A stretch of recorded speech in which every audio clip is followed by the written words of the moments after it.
Okay, hello Natalie and people from the Mental Health for All Lab. My purpose with this presentation is talking a little bit more about the enlace project, the project, the social project that I held in Brazil, and I'm going to start talking a little bit more about the project in general, and after that about the protocol that we developed and how was my role in all of this.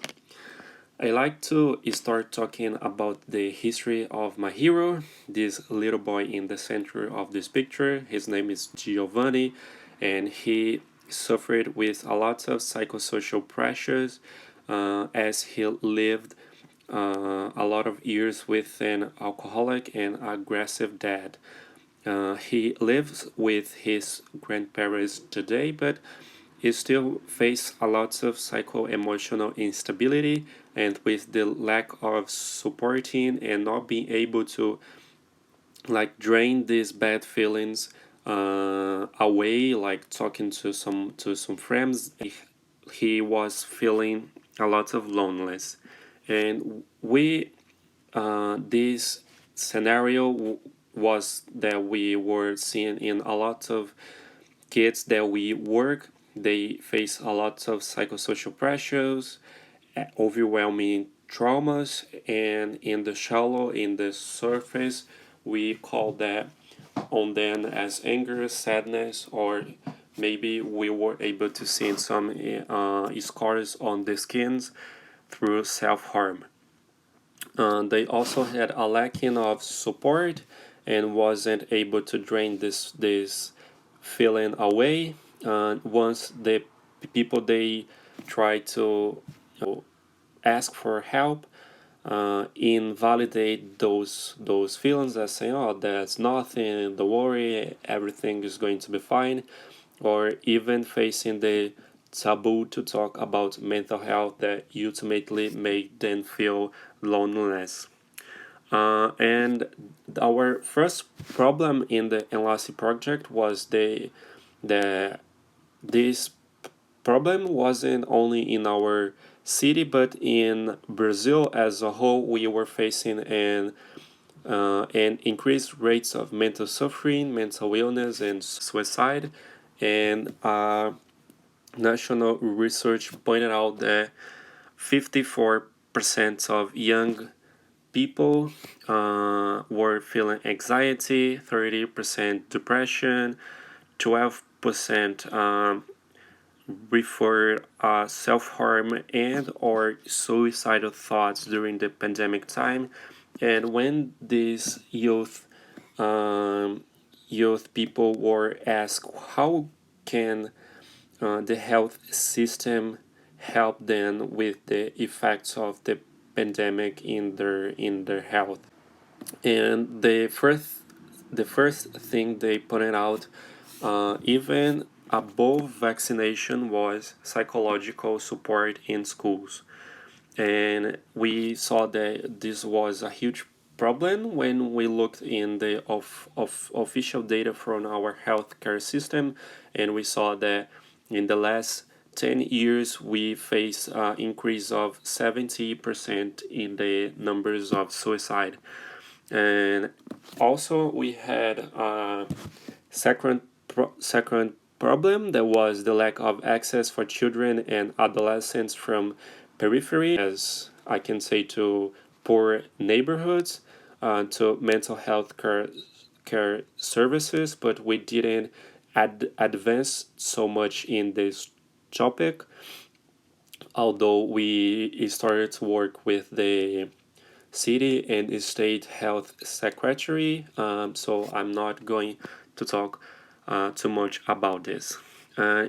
So what is the Enlace project and what were our resources?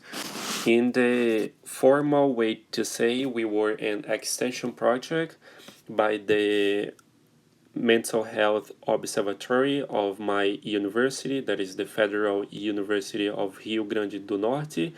And we what we did, we talked to professors and professionals in mental health to provide capacitation for over 90 volunteers from health and education related courses.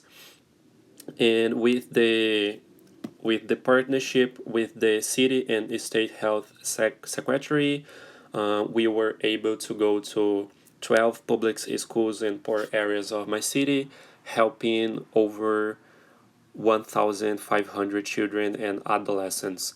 So, what in general we did was trying to provide them collective support in mental health through conversations circles where we try to promote mental health themes, as you can see in this image on the right, and trying to make them feel in a welcoming environment when they could um, precisely feel that we were that for them, and we truly wanted to help them.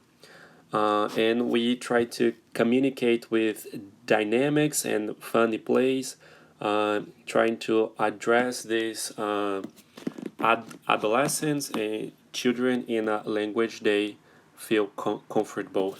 And with that, we ultimately wanted to produce then a more comprehension about mental health and trying to make them open to vulnerability when they were able to talk about the bad feelings they were facing and precisely why they were facing like that, as I'm doing like with my hero here, my hero Giovanni. And after that, we were being able to build a supportive network where this classmate with these young kids were able to help each other.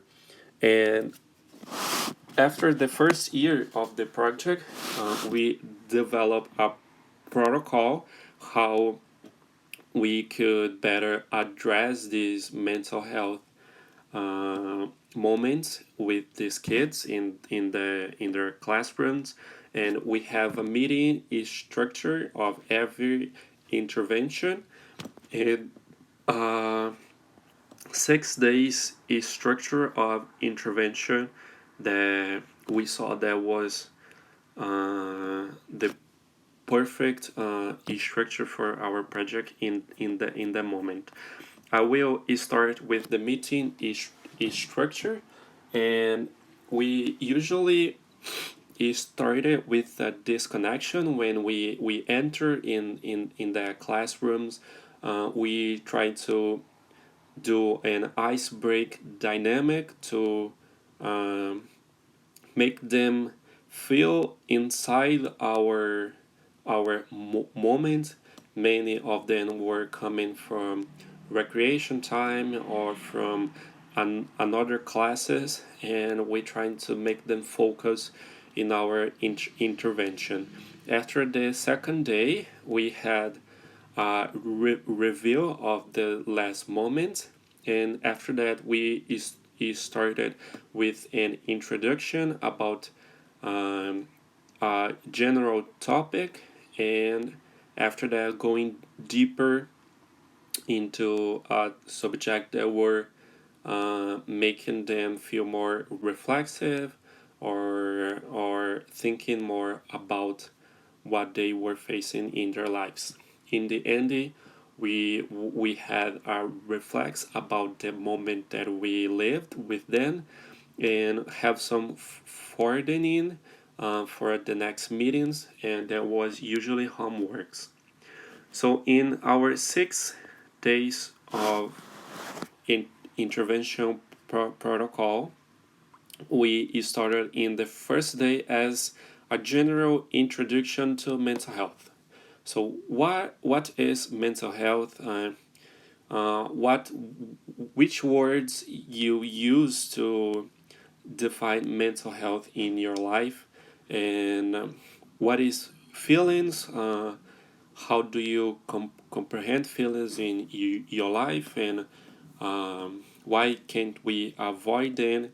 And we finalize with a dynamic of self care and how could they take a better care of themselves. After each day, we provide them with some homework that we try to have a partnership with the professors to ensure to them the need of this homework for next week. And in the second day, we like go deeper in the topics of feelings. Talking is actually how you deal with bad feelings and how could you better deal better with negative emotion. We usually saw they had bad ways to deal with negative feelings, like being isolated or putting away this feeling or of someone they like siblings or friends make them feel bad too. And we trying to is actually train with them a better approach to that. For example, with the toolbox methodology that we were trained with the largest NGO in Brazil in our area. In this methodology, explain in a simple way, try to make we focus that we all have some activities in our life that we like to do, like practicing sports, eating chocolate, playing video games, talk to a specific friend, and we try to make them focus in these better activities instead of getting isolating or making others feeling bad um, after you are feeling negative too. And after these 2 days that we focus a lot in one's feeling, in one's self-care, we try to put the focus out of the individual, but now in the feelings of others, in the feelings of the people around you. So how can you help someone that is feeling down through active listening and through embracing the feeling of this person? So we train to then how can you do active and listen, how can you have a language um, in a conversation that these people will feel better after talking to you. And after this preparation to listen, we had the fourth day.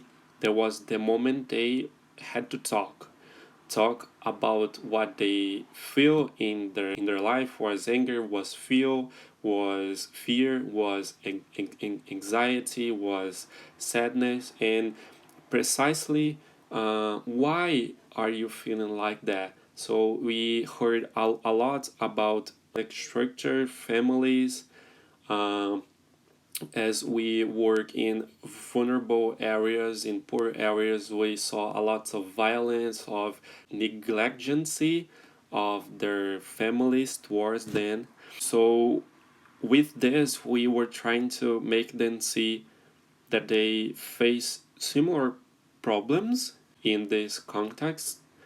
So they should, instead of like increasing the problems of each other through bullying or not helping themselves, they should instead of that like trying to help your friend as they go through a similar reality.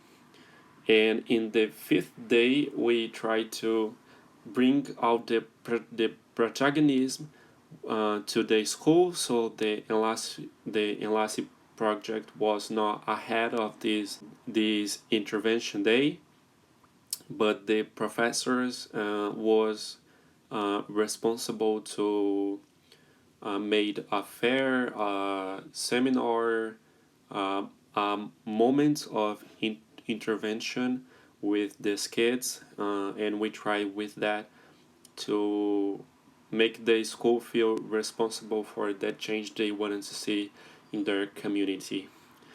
And in the last day, we were trying to build a support network where we trying to stimulate a lot that they help themselves. They active trying to listen to their friends. And with this last approach, we were trying to make the school not rely in our project. They trying to make them see that with after all this training and teaching how can you help yourself and others, you can do it by your own, you know, and not relying in our volunteers going to your school every week, but now you know how can you help yourself and your friends.